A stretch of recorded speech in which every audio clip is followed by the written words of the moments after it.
So for those of you who have been here since the very beginning of the game, you know how Yu-Gi-Oh products have always been very expensive.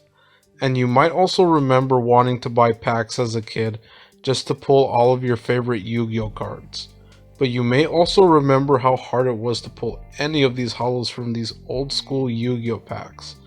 And if you thought it was hard to pull a holo now or even 10 years ago, it was borderline impossible to pull any holo out of the very old school Yu-Gi-Oh packs like Metal Raiders. And you were lucky to even get a holo at all. I mainly got holos like Black Pendant and Karibo, but I was getting nothing but rares for the most part.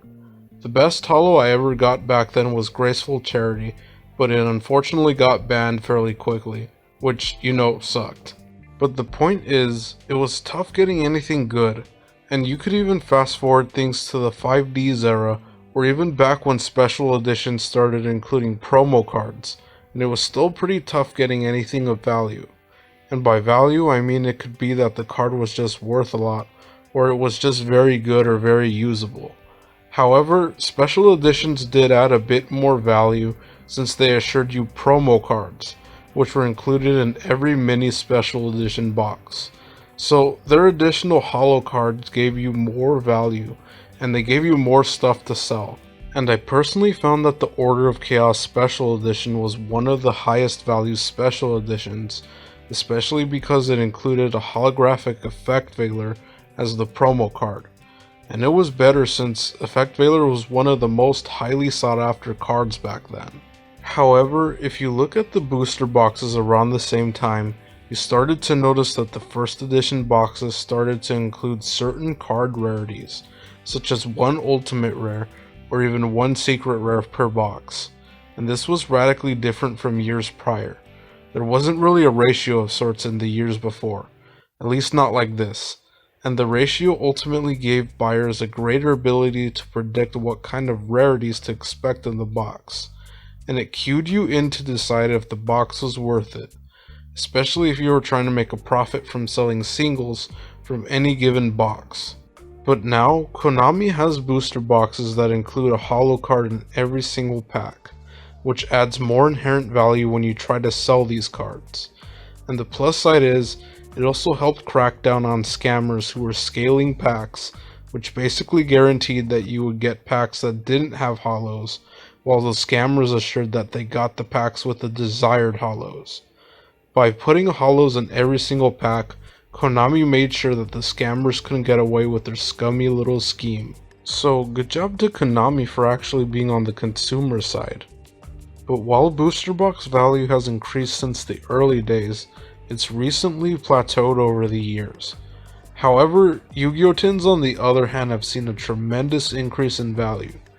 If you think back to the early tins such as the Exarion Universe tin, you may recall that they had one promo card at the front of the tin itself, and it usually included around 3 packs.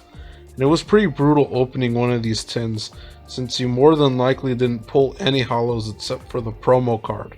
And these tins usually costed around 20 bucks each, which added to the burn. And if you didn't really pull anything that was worth a whole lot, it just made you feel like you lost out.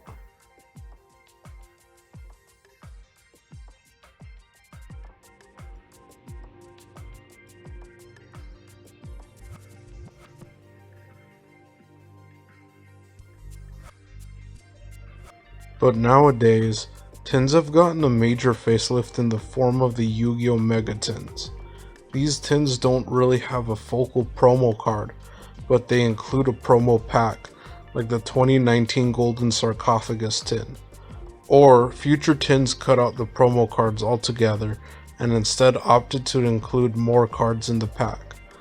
Either way, the main thing that made these tins so valuable was that they were jam-packed with highly sought-after reprints, and these reprints were usually reprints of extremely expensive cards, such as Pot of Extravagance, which gave more incentive to buy these tins.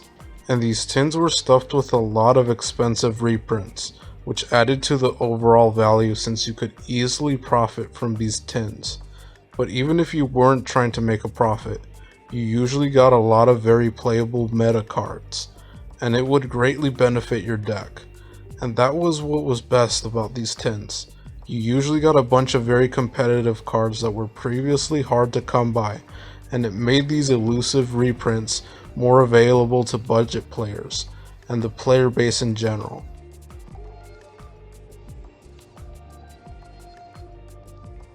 But yeah, this has been my recount of how Yu-Gi-Oh! Product value has improved over the years. And value has improved so much that the booster boxes and tins of the old days seem like a fleeting thought that you look back to, especially when you see the modern day iterations of these products. But let me know what you think about Yu-Gi-Oh! Product value, and let me know what you think of the modern day value in these products.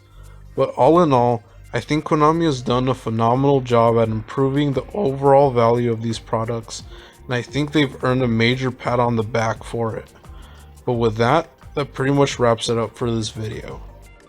If you would like to support more content like this in the future, you can do so at my Necromancer 1040 Patreon link down below. I normally post it in the description, and you can check it there along with the other cool things I normally post down below. And with that, thank you so much for watching, thank you so much for your support, and I'll catch you in the next one. Alright, take care.